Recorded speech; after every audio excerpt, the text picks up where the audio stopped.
नमस्कार, स्वागत है आप सभी का डीडी न्यूज पर। आप देख रहे हैं मिड डे प्राइम। मैं हूं रमा त्यागी। अगले 1 घंटे में हम बात करेंगे देश भर की बड़ी खबरों की, बताएंगे दुनिया भर में कौन कौन सी खबरों पर है सबकी नजर, क्या चल रहा है खेल और अर्थ जगत में, और कुछ झलके फिल्म, कला और संस्कृति के क्षेत्र से भी। लेकिन सबसे पहले बड़ी खबरें। नक्सल मुक्त भारत की दिशा में जबरदस्त सफलता। छत्तीसगढ़ के जगदलपुर में मुख्यमंत्री की मौजूदगी में 208 नक्सलियों ने किया आत्मसमर्पण, मुख्य धारा में हुए शामिल।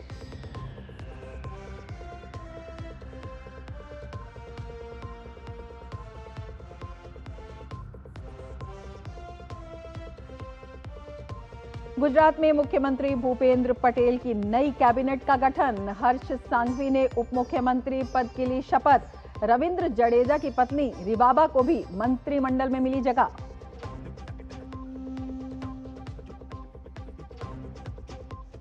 बिहार के चुनावी रण में अमित शाह पटना में नीतीश कुमार से की मुलाकात। प्रत्याशी के समर्थन में करेंगे रैली। पहले चरण के चुनाव के लिए नामांकन का आज अंतिम दिन।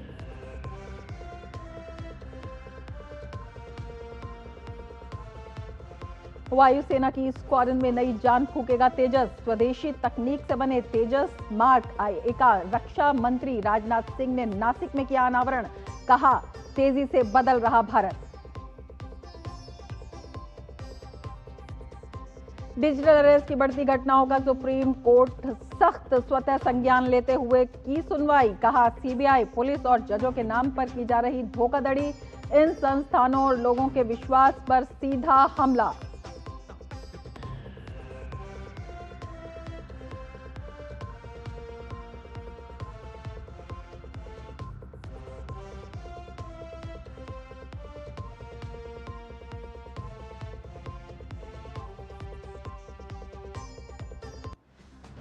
और अब विस्तार से समाचार। केंद्र की मोदी सरकार के नक्सल मुक्त भारत के संकल्प के पूरा होने की दिशा में एक बड़ी सफलता मिली है। छत्तीसगढ़ के जगदलपुर में मुख्यमंत्री विष्णुदेव साय की मौजूदगी में आज कुल 208 नक्सली एक साथ आत्मसमर्पण इन्होंने किया। आत्मसमर्पण करने वालों में सेंट्रल कमेटी सदस्य समेत कई बड़े और इनामी कमांडर भी शामिल हैं।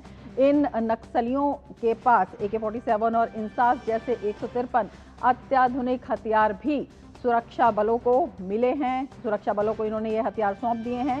गृह मंत्री बार बार दोहराते रहे कि अगले साल 31 मार्च तक देश नक्सल मुक्त हो जाएगा।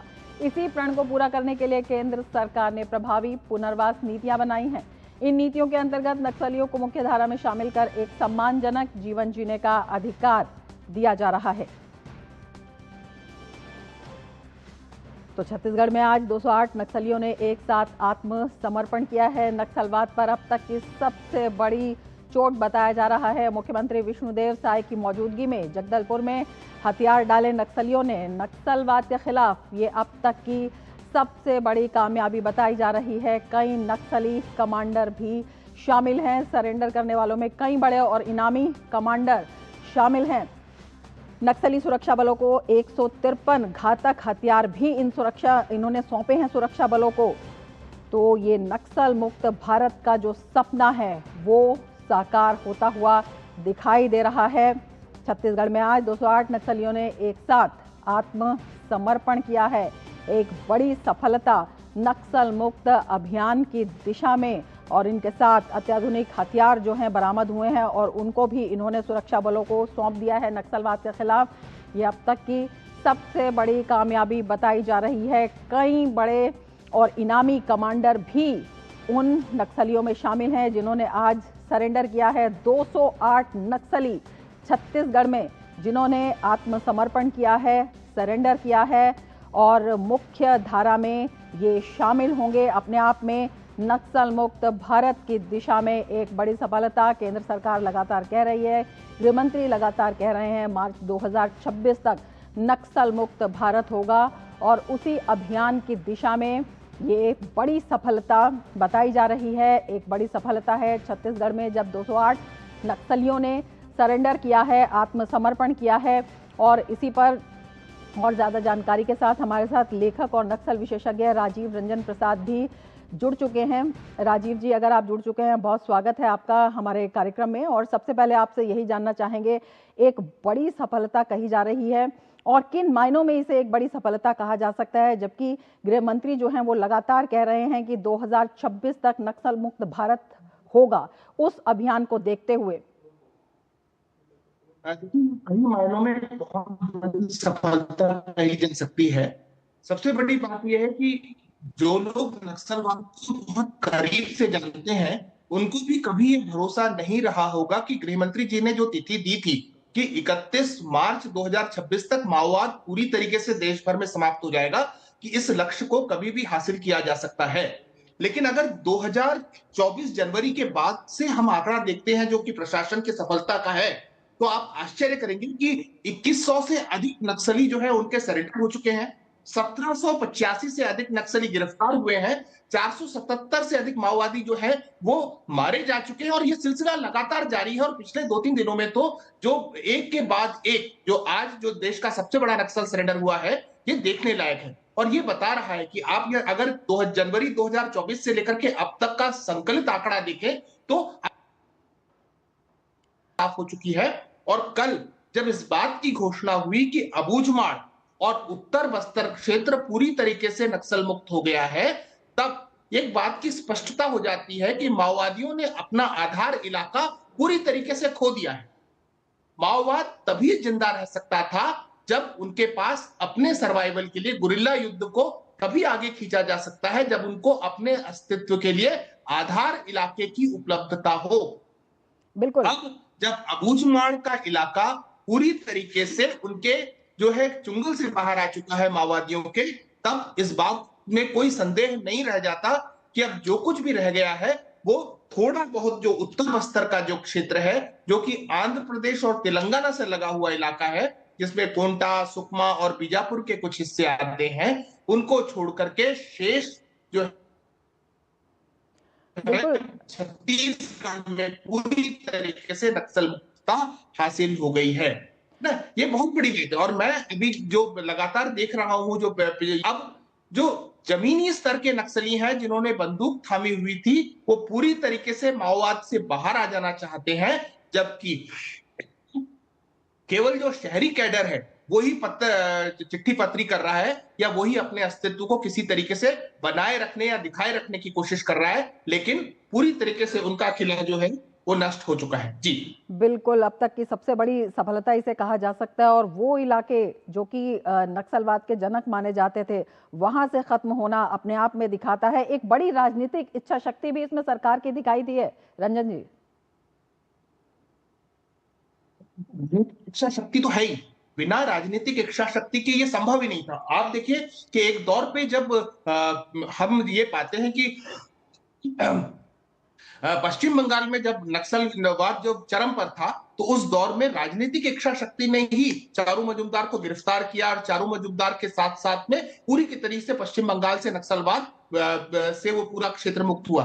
जब तेलंगाना आंध्र प्रदेश में नक्सलवाद चरम पर था, उस दौर में चंद्रबाबू नायडू ने जो है निर्णायक कदम लिए, दृढ़ राजनीतिक इच्छा शक्ति दिखाई, और आंध्र प्रदेश तेलंगाना से नक्सलवाद की जो विभीषिका है बहुत हद तक दबी। इस बार छत्तीसगढ़ में जब नक्सलवाद का पूरी तरीके से गढ़ था या आधार इलाका यहां पर अवस्थित था, हम गृह मंत्री ने जब इस घोषणा की एक तिथि दे दी कि इस तारीख तक देश नक्सलवाद से मुक्त हो जाएगा, तब ये बात स्पष्ट थी कि राजनीतिक इच्छा शक्ति है। एक तिथि देना, देश के गृह मंत्री का एक तारीख को देना, वो क्या हुआ कि उसने प्रशासन के ऊपर दबाव डाला, उसकी व्यवस्था पर दबाव डाला, फोर्सेस पर दबाव डाला कि इस तिथि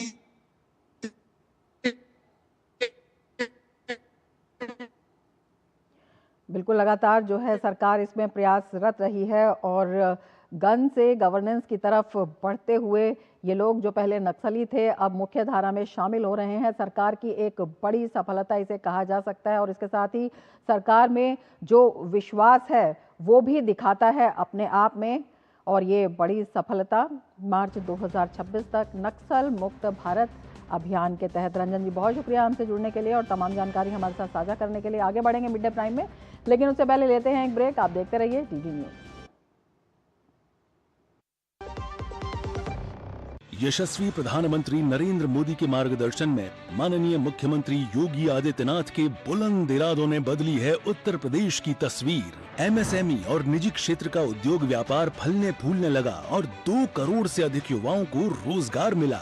देशी विदेशी निवेशकों को उत्तर प्रदेश में संभावनाएं नजर आईं और इससे 60 लाख से अधिक नौजवानों को मिले हैं रोजगार के सुनहरे मौके। निष्पक्ष एवं पारदर्शी प्रक्रिया से 8.5 लाख से अधिक युवाओं को सरकारी नौकरियां मिली। प्रदेश ने एक साथ 60,000 से अधिक पुलिसकर्मियों की भर्ती, 10 लाख से अधिक स्वयं सहायता समूह के माध्यम से 1 करोड़ से अधिक महिलाओं और बीसी सखी योजना के अंतर्गत 58,000 से अधिक महिलाओं ने रोजगार प्राप्त किया है। एक जनपद एक उत्पाद योजना से 30 लाख से अधिक और स्टार्टअप नीति के अंतर्गत 5 लाख से अधिक नौजवानों को मिला है रोजगार। युवाओं के हो रहे हैं सपने साकार। काम दमदार, डबल इंजन सरकार। ब्रेक के बाद फिर से आपका स्वागत है और अब बात करते हैं बिहार के चुनावी रण की। बिहार विधानसभा चुनाव से पहले इलेक्शन कमीशन एक्शन मोड में आ गया है। आज चुनाव आयोग की अहम बैठक है जिसमें बिहार के डीजीपी, मुख्य सचिव और सुरक्षा बलों के प्रमुख शामिल हो रहे हैं। ईडी, सीबीडीटी, एनसीबी, आरपीएफ जैसे कुल 17 विभाग इस बैठक में हिस्सा ले रहे हैं। इस बैठक का मुख्य उद्देश्य है चुनाव के दौरान काले धन, नकली नोट, शराब, ड्रग्स और तस्करी जैसे अवैध साधनों के इस्तेमाल पर रोक लगाना। निर्वाचन आयोग का ये कदम चुनावी प्रक्रिया को निष्पक्ष बनाने के लिए उठाया जा रहा है। भाजपा के वरिष्ठ नेता और केंद्रीय गृह मंत्री अमित शाह ने बिहार के मुख्यमंत्री नीतीश कुमार से मुलाकात की है। इसके बाद गृह मंत्री छपरा के तरैया में आयोजित चुनावी रैली के लिए रवाना हुए, जहां पर वे एक जनसभा को संबोधित करेंगे। रवाना होने से पहले हवाई अड्डे पर मीडिया से बातचीत में अमित शाह ने कहा कि बिहार में इस बार एनडीए को ऐतिहासिक जीत मिलेगी। उन्होंने राजद सुप्रीमो लालू प्रसाद पर हमला बोलते हुए कहा कि चाहे केंद्र में हो या राज्य में, लालू यादव जहां भी सत्ता में रहे वहां जमकर भ्रष्टाचार किया। 21वीं सदी में बिहार की जनता कभी भी लालू यादव का जंगल राज वापस नहीं लाएगी। और बिहार विधानसभा चुनाव के पहले चरण के लिए नामांकन दाखिल करने की प्रक्रिया आज समाप्त हो जाएगी। कुल 243 सीटों में से 121 निर्वाचन क्षेत्रों में 6 नवंबर को वोट डाले जाएंगे। 6 नवंबर को पटना, दरभंगा, मधेपुरा, सहरसा, मुजफ्फरपुर, गोपालगंज, सीवान, सारण, वैशाली, समस्तीपुर, बेगूसराय में वोटिंग होगी। इसके अलावा 6 नवंबर को लखीसराय, मुंगेर, शेखपुरा, नालंदा, बक्सर, भोजपुर में मतदान होगा। 18 अक्टूबर को नामांकन पत्रों की जांच होगी और 20 अक्टूबर तक नाम वापस लिए जा सकते हैं। और पहले चरण के नामांकन का आज आखिरी दिन है। कांग्रेस, आरजेडी समेत विकासशील इंसान पार्टी, सीपीआई माले, सीपीएम और सीपीआई जैसे घटक दलों में ऐसी गांठ लगी है जो सीट बंटवारे के मुद्दे पर खुल ही नहीं पाई। कल देर शाम तक वीआईपी प्रमुख मुकेश सहनी कांग्रेस से नाराज थे, लेकिन कहा जा रहा है कि आखिरी वक्त में राहुल गांधी ने उन्हें मना लिया और बात बन गई। सहनी महागठबंधन में उचित स्थान नहीं दिए जाने से नाराज थे और उन्होंने लगभग नाता तोड़ लिया था। सहनी बिहार में निषाद समुदाय के नेता हैं जो राज्य की आबादी का लगभग 2.5% है। देर रात कांग्रेस ने उम्मीदवारों की पहली लिस्ट जारी कर दी। कांग्रेस की पहली लिस्ट में 48 उम्मीदवारों के नाम शामिल हैं। सूची में सबसे प्रमुख नाम प्रदेश कांग्रेस कमेटी के अध्यक्ष राजेश राम का है, जिन्हें कुटुंबा विधानसभा सीट से मैदान में उतारा गया है। वहीं कांग्रेस विधायक दल के नेता शकील अहमद खान अपनी मौजूदा सीट कटवा से ही चुनाव लड़ेंगे। पार्टी के अनुसार इन 48 उम्मीदवारों में से 24 पहले चरण में और 24 दूसरे चरण में अपनी किस्मत आजमाएंगे। कांग्रेस ने कहा है कि बाकी बची सीटों के लिए उम्मीदवारों के नाम भी जल्द ही घोषित कर दिए जाएंगे। बिहार में 2 चरणों में 6 और 11 नवंबर को मतदान होगा, जिसके नतीजे 14 नवंबर को घोषित किए जाएंगे। तो बिहार चुनाव में कांग्रेस की पहली सूची जो है वो जारी हो गई है और चुनाव आयोग भी एक्शन मोड में है इस वक्त और तमाम दलों ने अपनी पूरी ताकत जो है इस चुनाव में झोंक दी है और तमाम जो बड़े प्रचारक हैं विभिन्न दलों के, वो वहां पर पहुंच रहे हैं, अपनी अपनी पार्टी के पक्ष में प्रचार कर रहे हैं। तो क्योंकि जो तिथि है वो नज़दीक आ गई है, तो उसी को लेते हुए जो तैयारियां हैं वो भी पूरी तरह से तेज़ हो गई हैं। इन्हीं के बारे में हमारे संवाददाता मधुरेश हमारे साथ जुड़े हुए हैं पटना से, उनसे और अधिक जानकारी लेते हैं। मधुरेश, किस तरह से चुनावी गहमा गहमी, क्या कुछ जानकारी वहां से देना चाहेंगे? कांग्रेस की भी जो पहली सूची है वो जारी हो गई है, लेकिन महागठबंधन की जो गांठें हैं वो अब आपको लगता है क्या खुलती नजर आ रही हैं? किस तरह का माहौल आप देख रहे हैं? देखिए, अभी 1:16 हो रहा है और शाम 3 बजे जो पहले चरण का नामांकन है वो समाप्त हो जाएगा। जी। और इसके बाद भी अभी तक जो महागठबंधन है उसमें सीट शेयरिंग का जो फॉर्मूला है वो सार्वजनिक नहीं किया गया है। इसके साथ ही जो कांग्रेस है उसने 48 सीट पे अपने प्रत्याशी उतार दिए हैं। 18 सीटों पर सीपीआईएमएल ने अपने प्रत्याशियों के नाम की घोषणा कर दी है। खुद तेजस्वी यादव जो मुख्यमंत्री के दावेदार पद के दावेदार अपने आप को बता रहे हैं, उन्होंने भी बिना सीट शेयरिंग का फॉर्मूला तय हुए, बिना एक मत गठबंधन के अपने बाकी साथियों को किए हुए अपने राघोपुर सीट से नामांकन कर दिया। तो कहीं ना कहीं ये जो महागठबंधन में जो मैच की स्थिति है, ये जो टिकट की आस लगाए हुए नेता है उनके लिए भी समस्या का विषय बन गया है। साथ ही कार्यकर्ताओं के लिए भी चिंता का विषय है, क्योंकि ग्राउंड लेवल पर उन्हें ही जाना है, उन्हें ही वोट मांगना है, लोगों तक पहुंच बनानी है, लेकिन उन्हें पता ही नहीं है कि असल में पार्टी के अलावा उनको किस नाम के लिए वोट मांगना है, उनका नेता उस विधानसभा क्षेत्र में कौन है उनको पता नहीं है। तो ये एक बड़ी अजीब सी स्थिति बन गई है। दूसरी तरफ हमने देखा कि कल जिस तरीके से वीआईपी को लेकर के खींचतान चल रही थी, वीआईपी के जो संस्थापक है मुकेश सैनी ने कल दोपहर 12 बजे प्रेस कॉन्फ्रेंस बुलाया था और इसके बाद वो रद्द कर दिया गया। बताया गया कि राहुल गांधी से उनकी सीधी बातचीत चल रही है। फिर जो दूसरा प्रेस कॉन्फ्रेंस था वो शाम को 4 बजे रखा गया, वो भी रद्द कर दिया गया। शाम को 6 बजे पता चला कि मुकेश सहनी जो है, सूत्रों से ये जानकारी मिली कि उनको 2 राज्यसभा सीट के अलावा कुछ उनकी जो पसंदीदा सीटें थी वो देने पर जो महागठबंधन के लोग हैं वो राजी हो गए हैं। तो अब जो मसला था वो सुलझ गया। लेकिन इन सब के बावजूद महागठबंधन की गांठें अभी भी खुलती हुई नहीं दिख रही है, क्योंकि एक टेबल पर एक साथ बैठ करके न इनके द्वारा कोई अभी तक प्रेस कॉन्फ्रेंस किया गया है, न ही जो सीट शेयरिंग का फॉर्मूला है वो अभी तक साझा किया। बिल्कुल। अब मधुरेश, आपसे ये भी समझना चाहेंगे, जिस तरह से आपने बताया है कि जो लोग हैं उन्हें यही नहीं पता कि किस नेता को वो वोट डालेंगे, प्रत्याशियों के नाम पर ये जो ऊहापोह है ये क्यों बनी हुई है? और देखिए, कुछ सीटें हैं जिसको लेकर के महागठबंधन के जो दल हैं, जैसे कांग्रेस, राजद, सीपीआईएमएल, इनके द्वारा अब जो परस्पर सीट है, एक ही सीट पे कई दावेदारी पेश की गई है। अगर आप देखें तो वैशाली में भी कांग्रेस ने अपना उम्मीदवार उतार दिया है, सीपीआईएमएल ने भी उतार दिया है, बताया जा रहा है कि राजद भी वहां अपना उम्मीदवार दे रही है। तो ये गठबंधन में जो पेच है, ये बड़ी पेच है जो फंसी हुई है। और ये गठबंधन कैसी है कि जिसमें जो घटक दल है उसी के खिलाफ एक दूसरा साथी अपना उम्मीदवार उतार दे रहा है। दूसरी तरफ अगर आप एक बार कांग्रेस के लिस्ट को देखेंगी तो जिस व्यक्ति पे इल्जाम लग रहा था कि प्रधानमंत्री की मां को गाली देने का जिस पर आरोप था, जिसके खिलाफ केस चल रही, कांग्रेस ने उसे बड़ा तोहफा दे दिया है, उसे विधानसभा का उम्मीदवार बना दिया है। जाले से जिनेश मेहता के खिलाफ वो चुनाव लड़ेगा। तो कहीं ना कहीं ये जो मेस की स्थिति है, जो दुविधा की स्थिति है, ये कार्यकर्ताओं के लिए बनती जा रही है। अब कार्यकर्ताओं के सामने परेशानी है कि वो डिफेंड किस तरह से करेगा उस व्यक्ति को लेकर के, या जहां पर जो गठबंधन के साथी हैं, जो 2-3 घटक दल हैं, वो उनके ही उम्मीदवार आपस में आमने सामने हो गए हैं। तो अब गठबंधन किस तरीके से अपनी जो कार्यकर्ता है वो कैसे बताएंगे कि हम गठबंधन के साथी हैं या हम अगेंस्ट है, बड़ी समस्या उनके सामने खड़ी होगी। बिल्कुल, ये संकट गहरा और तब भी हो जाता है महागठबंधन के लिए, क्योंकि कई सीटें ऐसी हैं, करीब 5 से ज्यादा सीटें ऐसी बताई जा रही हैं जहां पर कांग्रेस और आरजेडी ही आमने सामने दिखाई दे रहे हैं। हाँ बिल्कुल, वही चीज मैं अभी बता रहा था कि कई सीट ऐसी हैं जहां कांग्रेस और आरजेडी आमने सामने खड़े हो गए हैं। तो अब ये गठबंधन के ऊपर ही सवाल उठ गया है। हालांकि जो गठबंधन के शीर्ष नेता हैं, अगर आप तेजस्वी यादव से बात करें, राहुल गांधी से बात करें या फिर दीपंकर भट्टाचार्य से बात करें, वो साफ तौर पर कहते हैं कि नहीं, गठबंधन में सब कुछ ऑल इज वेल है। ऑल इज वेल होने के बावजूद 5 सीटों पर जो अपने ही ये कैसा गठबंधन है कि अपने ही साथी के खिलाफ उम्मीदवार को उतारना पड़ा है। और ऐसी क्या मजबूरी हो गई कि अपने जो साथी है उसके खिलाफ खड़ा होना पड़ रहा है। ये जनता के लिए भी चर्चा का विषय बना हुआ है। हालांकि देखना होगा कि जनता आने वाले चुनाव में इस पर किस तरीके से रिएक्ट करे। बिल्कुल, ये देखने वाली बात होगी। और इसी बीच केंद्रीय गृह मंत्री अमित शाह जो हैं वो भी वहां पर मौजूद हैं। उन्होंने मुख्यमंत्री से भी मुलाकात की है। उसके बाद उनका आज एक संबोधन का भी कार्यक्रम है।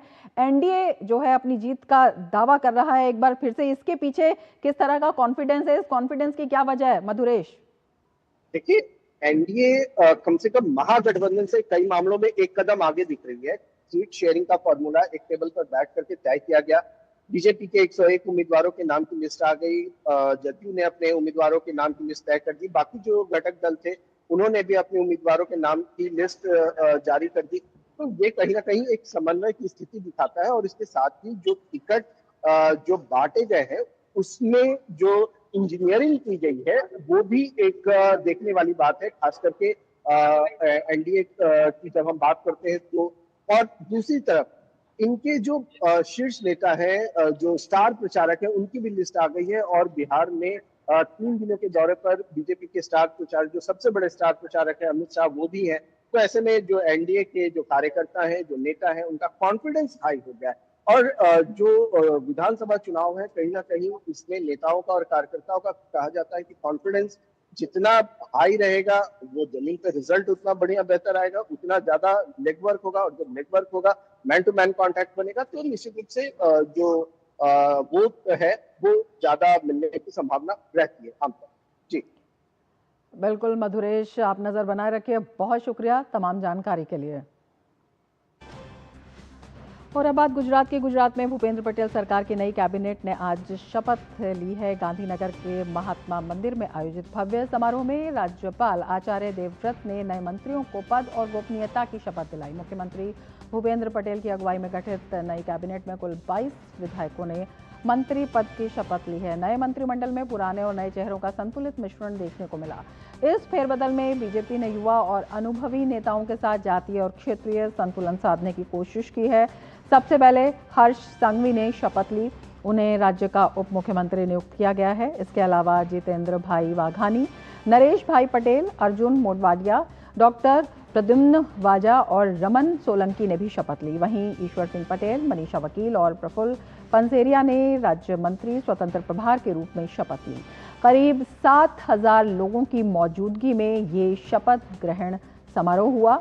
गुजरात की राजनीति में नई ऊर्जा का प्रतीक ये माना जा रहा है।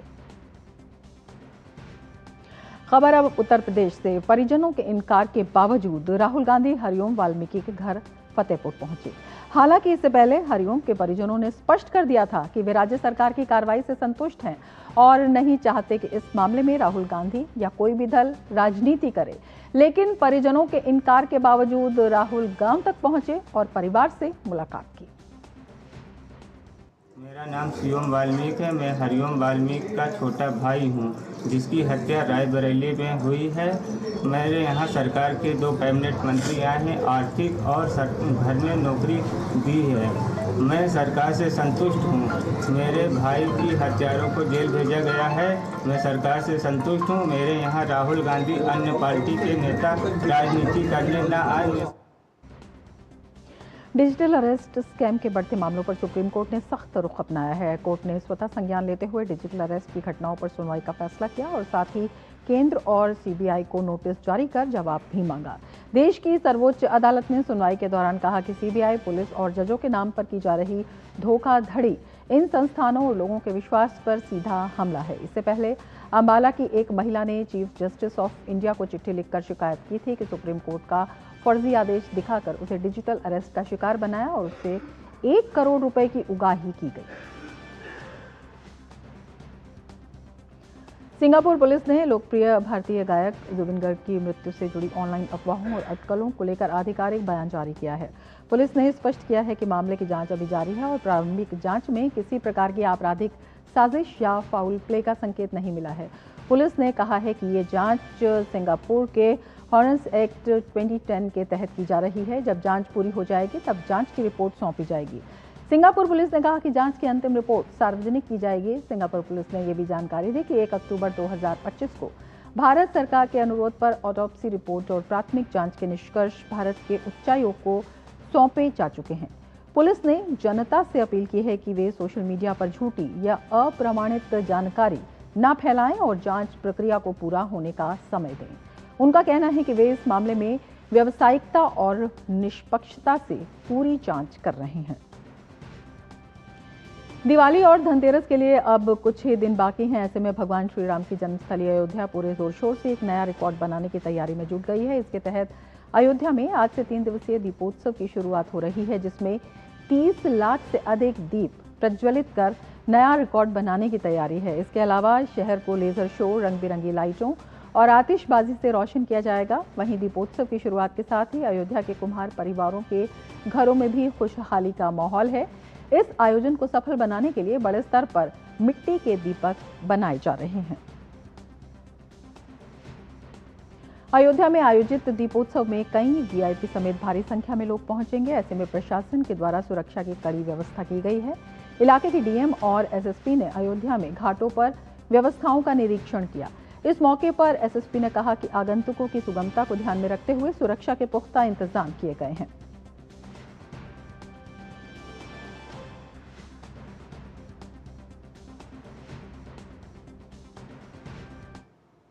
दीपोत्सव के कार्यक्रम को लेकर के लगातार हमारे और डीएम साहब द्वारा, सभी पुलिस और प्रशासनिक अधिकारियों द्वारा, सीनियर ऑफिसर्स द्वारा सभी स्थलों का निरीक्षण किया जा रहा है। आज भी यहाँ पर जो मूवमेंट होना है, पब्लिक का मूवमेंट होना है, जो व्हीकल्स का मूवमेंट होना है, जहाँ से ट्रैफिक रिस्ट्रिक्शंस लगनी है, जहाँ पर पार्किंग्स बननी है और कहाँ पर बाकी कार्यक्रम होने हैं, उस सभी का स्थलीय निरीक्षण किया गया है। सभी पर पुलिस और प्रशासनिक जो सीनियर अधिकारी हैं उनको नोडल बना करके ड्यूटी लगाई गई है। जो यहाँ पर उस कार्यक्रम को लेकर के जो तैयारियां होनी उनका भी जायज़ा लिया गया है। सीसीटीवी कैमरास और बाकी जो हमारे सर्विलांस के जो इक्विपमेंट्स हैं उनको भी देखा जा रहा है। इस पूरे परिसर को और पूरे क्षेत्र को, पूरे अयोध्या धाम क्षेत्र को कैसे एक सुरक्षित क्षेत्र बना करके यहाँ पर सभी वीआईपी, आम श्रद्धालु और जो इनवाइटीज हैं उनके आवागमन को सुखद बनाया जा सके, इसके लिए पूरी तैयारियां की जा रही हैं। अयोध्या के डीएम ने बताया कि इस बार 26,11,100 दीप प्रज्वलित किए जाएंगे। हर वर्ष माननीय मुख्यमंत्री जी स्वयं कार्यक्रम में सम्मिलित होते हैं और भी देश के और प्रदेश के महानुभाव यहाँ आते हैं, जिसमें माननीय मंत्रीगण और कई बार यहाँ पर अन्य प्रदेशों से भी अन्य मंत्रीगण और केंद्र के भी मंत्रीगण आए हैं। तो उम्मीद है इस बार भी इसी प्रकार से यहाँ पर बड़े पैमाने पर वीवीआईपी और वीआईपी लोग आएंगे। प्रथम रिकॉर्ड हम लोगों ने जो दीपोत्सव में दीप जलाए जाते हैं उसको लेकर के है। पिछले बार का रिकॉर्ड ब्रेक करते हुए इस बार हम लोग 26,11,101 दिए यहाँ पर इस बार प्रज्वलित करेंगे।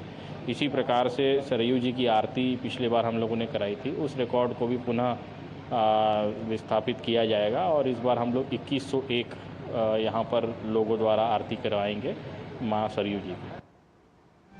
आत्मनिर्भरता की दिशा में आज का दिन भारत के लिए ऐतिहासिक है। रक्षा मंत्री राजनाथ सिंह ने हिंदुस्तान एरोनॉटिक्स लिमिटेड के नासिक स्थित संयंत्र में तेजस MK-1A के लिए स्थापित तीसरी उत्पादन इकाई लाइन का उद्घाटन किया है।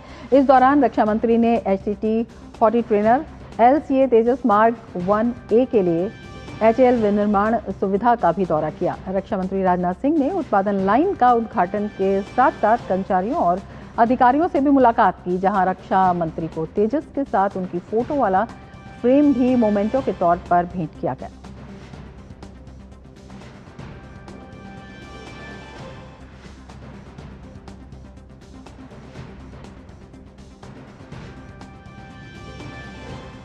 और आइए अब आपको बता देते हैं तेजस MK-1A की क्या विशेषता है और इसके वायुसेना में शामिल होने से कितनी ताकत बढ़ेगी। तेजस MK-1A हल्के लड़ाकू विमान तेजस का अपग्रेडेड वर्जन है। अपग्रेडेड वर्जन होने के साथ साथ स्वदेशी तकनीक और उत्पादन पर ये आधारित है, तो स्वदेशी तकनीक और उत्पादन का ये बेजोड़ नमूना है। इसके साथ ही अगर इसकी क्षमता की बात करें तो 2200 किलोमीटर प्रति घंटा से भी तेज रफ्तार से ये उड़ान भर सकता है। तेजस MK-1A में अधिक हथियार ले जाने की भी क्षमता है। इसके साथ ही advance avionics, modern radar system, उन्नत मारक क्षमता के कारण ये वायुसेना की शक्ति को कई गुना बढ़ाता है। बीच हवा में ईंधन भरने की सुविधा के कारण ये लंबी उड़ान भी भरने में सक्षम है। इसे युद्ध में उन्नत लड़ाकू प्रदर्शन के लिए तैयार किया गया है। इससे भारतीय वायुसेना की क्षमता में और इजाफा होगा। और ज़्यादा जानकारी के लिए हमारे साथ मेजर जनरल संजय सोई जुड़े हुए हैं, डिफेंस एक्सपर्ट हैं। संजय जी, बहुत स्वागत है आपका डीडी न्यूज़ में। सबसे पहले आपसे यही समझना चाहेंगे, वायुसेना की क्षमता में कितना इजाफा और किन मायनों से ये खास? नहीं, बिल्कुल रमा जी, बहुत बहुत धन्यवाद। ये बहुत ही इम्पोर्टेंट सब्जेक्ट है इस समय में, क्योंकि जब से MiG-21 के 2 स्क्वाड्रन रिटायर हुए हैं, तो बड़ा जरूरी है कि हमारी एयरफोर्स की ताकत को बरकरार रखा जाए, उसको बेहतर बनाया जाए और आधुनिक बनाया जाए। अभी देखिए, अभी हमारे जैगवार, मिराज, MiG-29 ये पुराने होते जा रहे हैं, और एक तरफ से पाकिस्तान, एक तरफ से चाइना, दोनों तरफ से हमें खतरा है। तो ऐसे में हमारी जो स्ट्रेंथ को मजबूत करना, आधुनिक जहाज लेना, और सबसे अच्छी बात है अगर वो देश में बनने वाले हों, तो ये एक बहुत बड़ी ताकत में इजाफा होता है रमा जी। क्योंकि जब देश में कोई चीज बनती है तो हमारे को सस्ता मिलता है, हमारी जरूरत के हिसाब से बनता है, और खास तौर से फिर हमारी सप्लाई लाइन, सप्लाई चेन, जब लड़ाई के समय में या उनकी मेंटेनेंस के इश्यूज में कोई दिक्कत नहीं आती है, फिर हमें बार बार जहाज बाहर नहीं भेजना पड़ता है और एक देश के अंदर ही बनता है। और अगली बात ये होती है, अगर हम इकोनॉमी के एंगल पे भी देखें तो फिर ये हमारे पैसा भी बचाता है और देश के अंदर बचता है। एयरफोर्स के 29 स्क्वाड्रन रह गए थे और 42 स्क्वाड्रन चाहिए, और इसके द्वारा अगर हमारे 180 जहाज का ऑर्डर है, देखिए बहुत बड़ा ऑर्डर दिया हुआ है इन्होंने, 83 जहाज का पहले दिया था, 97 जहाज का बाद में दिया है, तो प्रोडक्शन चालू हो गए। अभी एक सरकार ने बहुत प्रेशर डाला। देखिए पहले क्या होता था, बड़ा स्लो होता था, अभी सरकार ने एक और प्रोडक्शन लाइन चालू कर दी। अभी HAL के जो नासिक में जहां डिफेंस मिनिस्टर गए थे, राजनाथ जी गए हुए थे जहां पर, वहां पर एक नई प्रोडक्शन लाइन चालू हुई है, जिससे 16 की बजाय 24 तक टोटल जहाज बन सकेंगे देश के अंदर। तो ये एक बहुत बड़ा कदम है, क्योंकि हमारी स्पीड हमें रखनी पड़ेगी रमा जी, इसके बिना नहीं काम चलेगा। और आज जैसे राजनाथ सिंह जी ने जिस प्रकार से बताया कि हमें और आधुनिक बनना है, अभी ये तो तेजस तो 4.5 जनरेशन का है, अब हम 5th जनरेशन की बात कर रहे हैं, तो वो भी साथ साथ काम शुरू हो चुका है। बिल्कुल, फ्रांस की जो जब हम साफरन कंपनी है, रक्षा क्षमताओं की बात करते हैं तो जो मारक क्षमता है उसका उल्लेख करना भी बहुत जरूरी हो जाता है। हल्के तेजस का ये अपग्रेडेड वर्जन है, तो इसकी थोड़ी सी जो मारक क्षमताएं हैं वो भी हम चाहेंगे कि आप हमारे दर्शकों को बताएं। नहीं, देखिए ऐसा कि खास तौर पे इसमें जैसे मैंने बताया 65% इंडिजिनस है। दूसरी बात, इसमें जो मिसाइल लगती है 2200 किलोमीटर स्पीड से चल रहा है, और एक तरह से मल्टी रोल है, अटैक, डिफेंस और फाइटर, और ग्राउंड पे बॉम्ब करने के लिए, ग्राउंड सपोर्ट के लिए, हर तरह के रोल के लिए ये सक्षम है। छोटा है, एजाइल है, मैनूवर बहुत अच्छा, जगह बदली करने में सक्षम है। और इसके अंदर देश में बनी हुई अस्त्रा मिसाइल लग रही है, आसराम लग रहा है, ये हवा से जमीन पे मार करने वाले लेजर गाइडेड बॉम्ब लग सकते हैं। अभी इसके ऊपर ट्रायल चल रहा है कि इसके ऊपर ब्रह्मोस भी क्या, इसके ऊपर जो M2 है उसके ऊपर ब्रह्मोस भी क्या लॉन्च किया जा सकता है। लेकिन जो इनकी बियॉन्ड विजुअल रेंज वाली मिसाइल है, अस्त्रा है, और जो इनका ग्राउंड पे हमला करने वाली मिसाइल्स हैं, ये इसको बनाती हैं मल्टी रोल जहाज, जो कि अटैक, डिफेंस और पेट्रोलिंग करने के लिए, हमारे एयर डिफेंस को बचाने के लिए पूरी तरह से सक्षम रहता है रमा जी। बिल्कुल, मेक इन इंडिया की ताकत को भी ये दिखाता है। 65% जो कंपोनेंट्स पार्ट्स हैं आप बता रहे हैं कि ये स्वदेशी हैं, तो ये अपने आप में एक तो मेक इन इंडिया की दृष्टि से, और दूसरा जब हम देखते हैं कि कोई भी अगर टेक्निकल खामी आती है तो उसके तुरंत समाधान की दृष्टि से बहुत ज़रूरी हो जाता है, और इसलिए भी ये इसे खास बनाता है।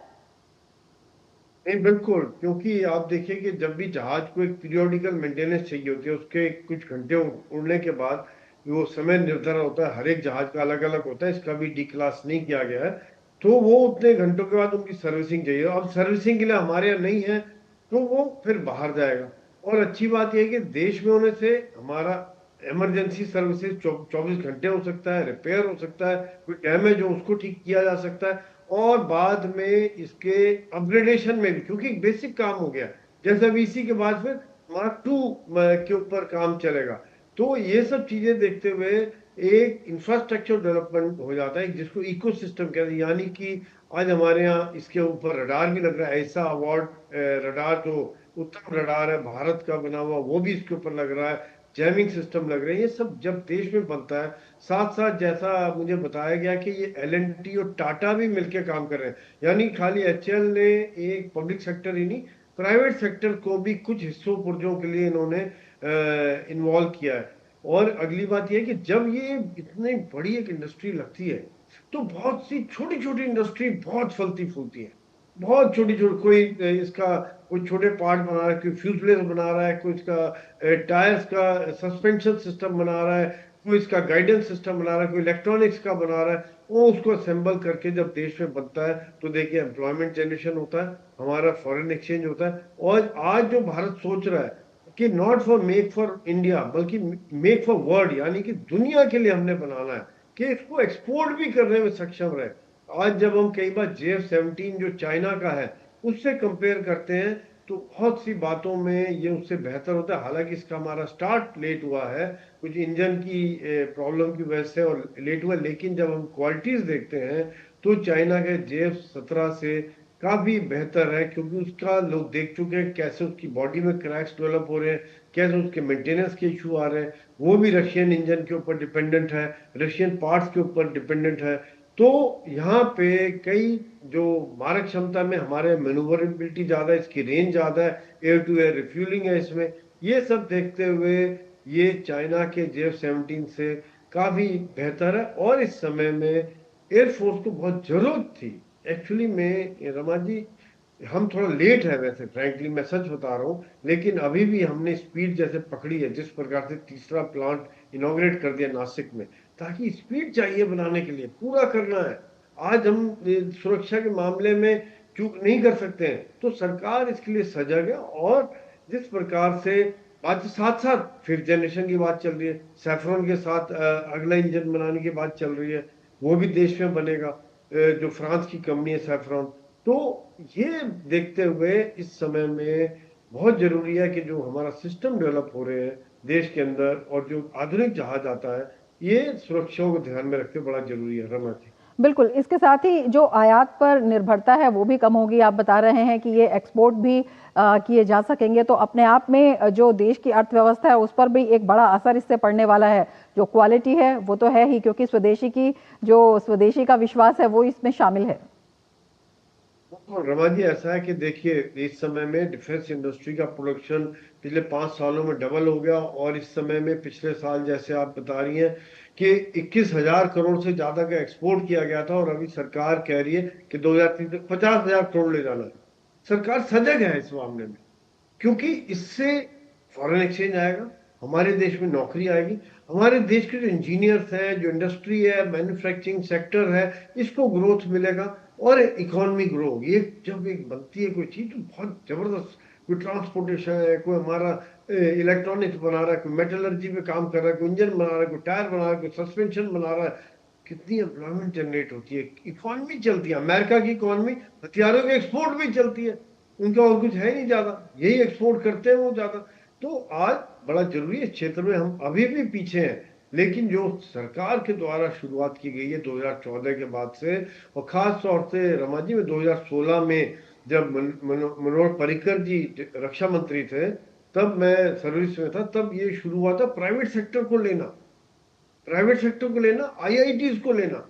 उसके पहले खाली पब्लिक सेक्टर में होता था, जिसका कोई जवाबदारी नहीं होती थी, जिसका कोई अकाउंटेबिलिटी नहीं होती थी। अब वहाँ कंपटीशन आ गया। अब देखिए L&T, बाबा कल्याणी, टाटा, रिलायंस, अनेकों के, इसके अलावा कितने MSME आ गए हैं जो कि डिफेंस सेक्टर में आ गए, तब बड़ा जबरदस्त ग्रोथ आया है और एक आधुनिक हथियार बनाने में सक्षम हुए हैं, और तकरीबन 100 से ज्यादा देशों में हम एक्सपोर्ट कर रहे हैं। और जो हमारा एक्सपोर्ट है, जो हम इंपोर्ट करते थे वो बच रहा है। तो यानी कि हमारे जो फॉरेन एक्सचेंज बाहर जाता था वो बचेगा, और एक्सपोर्ट कर ले फॉरेन एक्सचेंज आ रहा है, लोगों को नौकरी मिल रही है, इकोनॉमी है, हर तरह से ये एक जिसको कहते हैं विन विन सिचुएशन, जीत ही जीत वाली बात यहाँ पे मुझे नजर आती है रमा जी। बिल्कुल विन विन सिचुएशन है। और जिस तरह से आप बता रहे हैं कि दशकों से जो सुस्त रफ्तार थी 2014 के बाद से, विशेषकर 2016 के बाद से अब जिस तरह से ये रफ्तार पकड़ रहा है, उसके लिए एक बहुत ही दीर्घकालिक सुलझी हुई सोच की जरूरत होती है, एक बड़े विजन की जरूरत होती है, एक बड़े विल पावर की जरूरत होती है। जिस तरह से प्राइवेट पार्टनरशिप की भी आपने बात की है, तो उसको देखते हुए रक्षा उद्योग के साथ साथ किस तरह से जो स्टार्टअप्स का है उसका भी एक बड़ा इकोसिस्टम देश में डेवलप हो रहा है और चौतरफा फायदा इसका दिखाई दे रहा है विन विन सिचुएशन की जब हम बात करते हैं।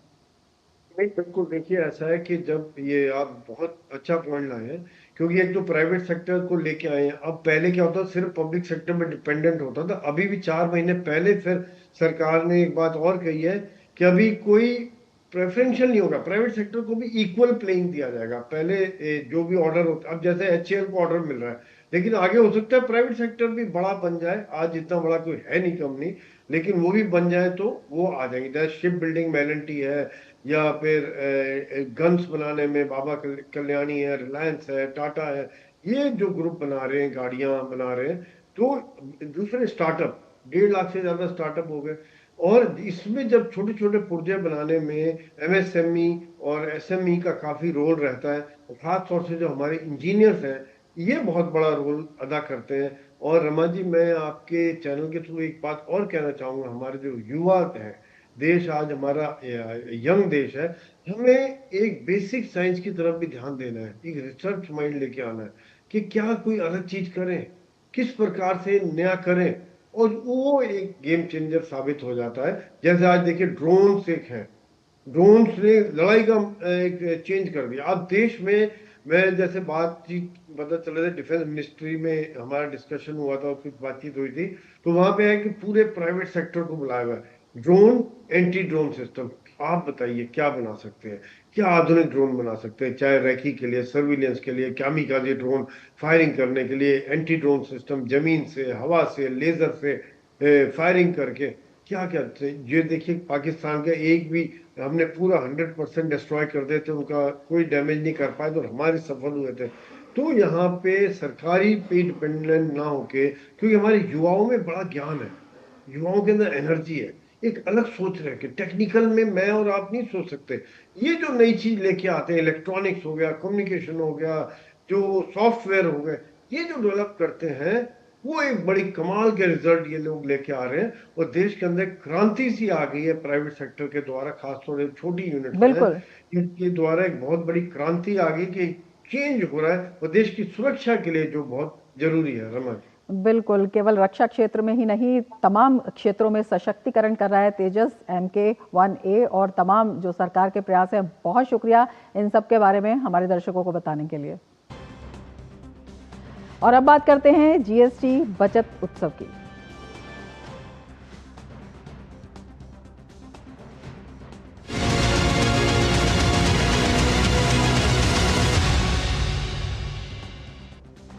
केंद्र सरकार द्वारा GST में किए गए संशोधन से अलीगढ़ जिले के उद्यमी बहुत खुश हैं। उद्यमियों का कहना है इससे उद्यमियों और कारोबारियों के साथ साथ उपभोक्ताओं को भी बड़ी राहत मिली है। अभी जो GST की दरों को घटाया है, उससे निश्चित रूप से MSME हमारी लाभान्वित होगी, क्योंकि MSME हमारी छोटे छोटे उत्पादों से जुड़ी हुई है, और छोटे उत्पादों की दरें कम होने से उनकी बिक्री भी बढ़ेगी। MSME द्वारा, सरकार द्वारा जो GST के अंदर 28% से लेकर 18%, और किसी प्रोडक्ट्स के अंदर जो सरकार ने 5% तक का रिडक्शन ला करके दे दिया है, उससे हम छोटे व्यापारियों को तो बहुत ज़्यादा प्रॉफिट और बहुत ज़्यादा लाभान्वित हैं हम लोग। GST कम होने से सिर्फ हमें ही नहीं, जो व्यापारी हमसे जुड़ के काम करते हैं, जो हमें प्रोडक्ट सप्लाई करते हैं, रॉ मटेरियल, उनको भी थोड़ा सा दरों में फ़ायदा हुआ, तो उससे हमारे लिए भी रेट सस्ते हुए। पहले हमारा ये जो इसमें 12% की GST थी, सरकार ने इसमें बहुत अद्वितीय पहल करके 5% लाई है। उससे जो एंड यूज़र हैं उनको बहुत राहत मिली है, 7% का एक सीधा बेनिफिट मिल रहा है, तो उससे मार्केट में काफ़ी वो उछाल है। गुजरात के पंचमहल जिले में भाजपा कार्यालय में GST सुधार को लेकर एक कार्यशाला का आयोजन किया गया। कार्यशाला में शामिल हुए बीजेपी राज्यसभा सांसद डॉक्टर जसवंत सिंह परमार ने कहा कि व्यापार जगत से जुड़े लोगों के साथ GST सुधारों से हो रहे लाभ को लेकर चर्चा की गई। नेक्स्ट जनरेशन जीएसटी रिफॉर्म्स की एक कार्यशाला का आयोजन किया गया।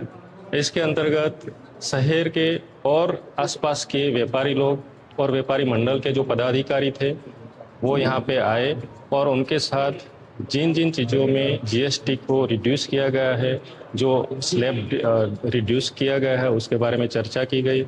और ये जीएसटी कलेक्शन कैसे किया जाता है और इसका कोऑपरेटिव फेडरलिज्म से कैसे हर राज्य को एक साथ लेके पूरे देश को कैसे विकसित करना है, इसके बारे में अच्छे से चर्चा हुई। तो ये थी खबरें जीएसटी बचत उत्सव से जुड़ी हुई।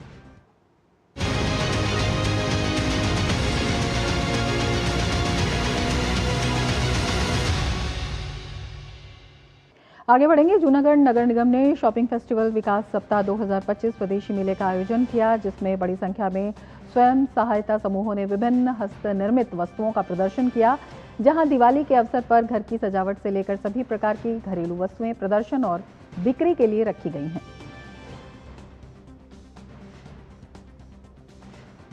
मैं आर्ट एक्सप्रेशन के नाम से आर्ट रिलेटेड चीज़ें बनाती हूँ, जैसे लिपन आर्ट है, और मैंने इस बार स्वदेशी मेला 2025 में हिस्सा लिया है। यहाँ जो गवर्नमेंट का एम है कि महिलाओं को आगे बढ़ाना, वो कुछ सीखे, वो कुछ कमाए, तो मैं उस एम से यहाँ आई हूँ और मेरा जो आर्ट पीस है वो अच्छे से सेल भी हो रहा है और ये जो लाइन से महिलाओं को सपोर्ट मिल रहा है वो बहुत बड़ी चीज़ है। जम्मू कश्मीर के उपराज्यपाल मनोज सिन्हा एक उच्च स्तरीय प्रतिनिधिमंडल के साथ रूस के कलमिकिया गणराज्य की राजधानी एलिस्टा पहुंचे हैं। एलिस्टा में 11 अक्टूबर से 18 अक्टूबर तक भारत से लाए गए भगवान बुद्ध के पवित्र अवशेषों की प्रदर्शनी आयोजित की जा रही है। इन अवशेषों को भारत वापस लाने के लिए मनोज सिन्हा एलिस्टा पहुंचे हैं। इससे पहले 11 अक्टूबर को उत्तर प्रदेश के उप मुख्यमंत्री केशव प्रसाद मौर्य के नेतृत्व में एक प्रतिनिधिमंडल इन अवशेषों को लेकर कलमिकिया पहुंचा था। पिछले 5 दिनों में लाखों श्रद्धालु इन पवित्र अवशेषों के दर्शन कर चुके हैं और ये संख्या लगातार बढ़ती जा रही है। लोग घंटों इंतजार के बावजूद दर्शन के लिए उत्साहित और श्रद्धा भाव से भरे नजर आ रहे हैं।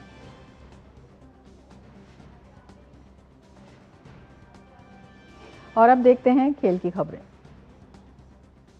खेल की खबरों की बात करें तो ऑस्ट्रेलिया के खिलाफ वनडे सीरीज खेलने के लिए भारतीय टीम पर्थ पहुंच गई है। पर्थ वनडे से पहले रोहित शर्मा, विराट कोहली और गौतम गंभीर के तिकड़ी मैदान पर एक साथ नजर आई। पर्थ में रोहित शर्मा को एक ट्रेनिंग सेशन के दौरान हेड कोच गौतम गंभीर के साथ चर्चा करते हुए देखा गया।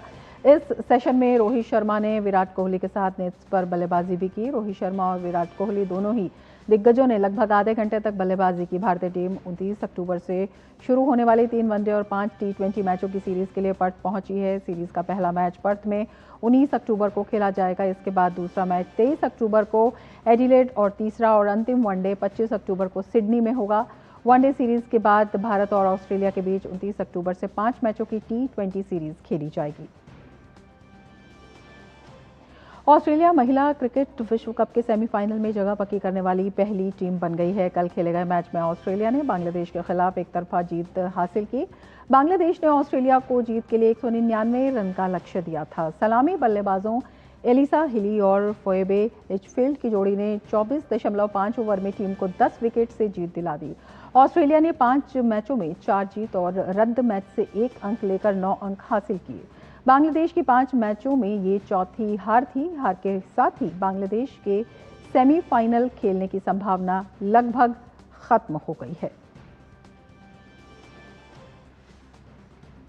और महिला ये खेल की खबरें थी और सीधा आपको बिहार के तरिया ले चलते हैं, जहां पर केंद्रीय गृह मंत्री अमित शाह चुनावी जनसभा को संबोधित कर रहे हैं।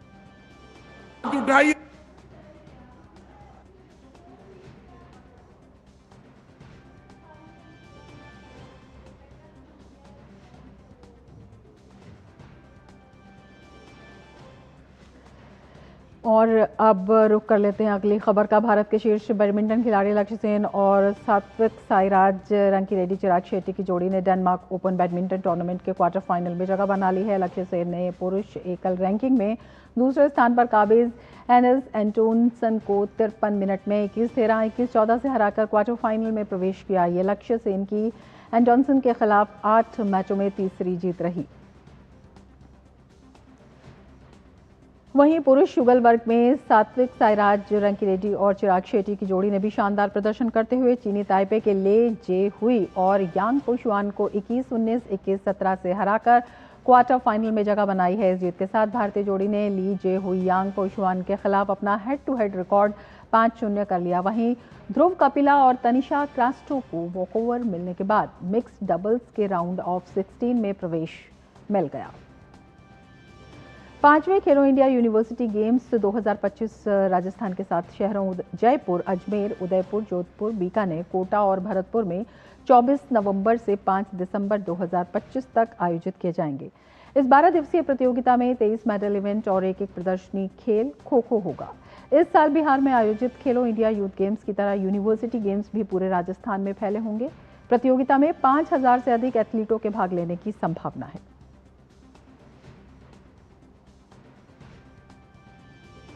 आज अंतर्राष्ट्रीय गरीबी उन्मूलन दिवस है। भारत में मोदी सरकार गरीबी उन्मूलन के लिए तमाम कदम उठा रही है, जिसका सीधा असर दिख रहा है और इस बदलाव की वजह है प्रधानमंत्री नरेंद्र मोदी की वो योजनाएं जिसका लोगों पर सीधा असर हो रहा है।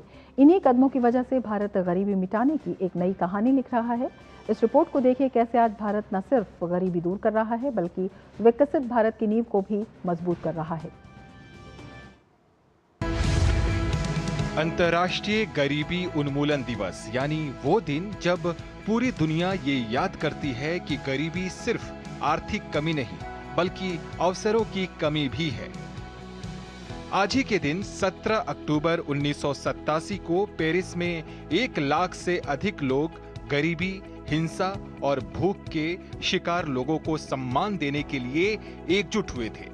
इसके बाद 22 दिसंबर 1992 को संयुक्त राष्ट्र महासभा ने 17 अक्टूबर को अंतर्राष्ट्रीय गरीबी उन्मूलन दिवस घोषित किया ताकि हर साल गरीबों के साथ एकजुटता दिखाई जा सके।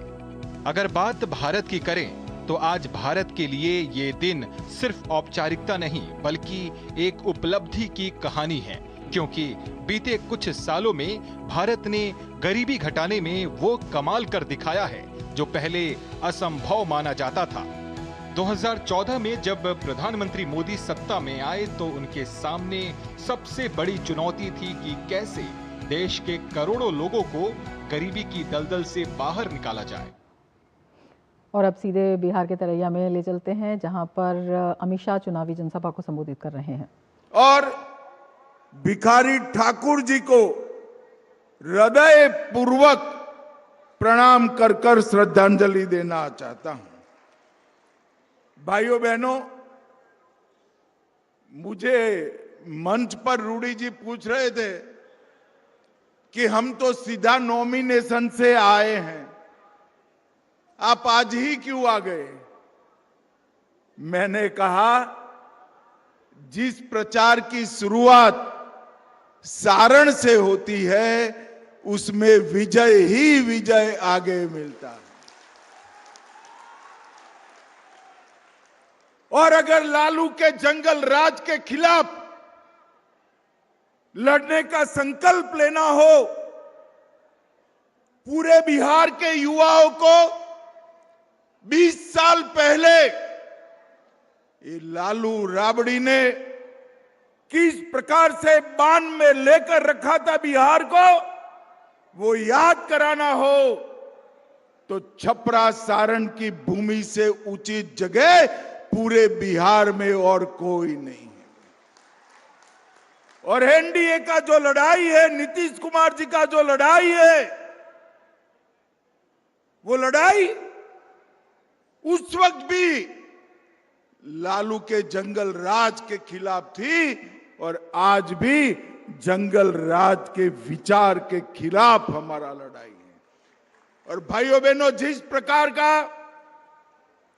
माहौल बिहार में बना है, में मीडिया वाले बैठते हैं, मिलते हैं, पूछते हैं, मैं बताया नहीं इनको मगर आज बता ही देता हूं कि एनडीए 20 साल में सबसे बड़े बहुमत के साथ बिहार में सरकार बनाने जा रहा है।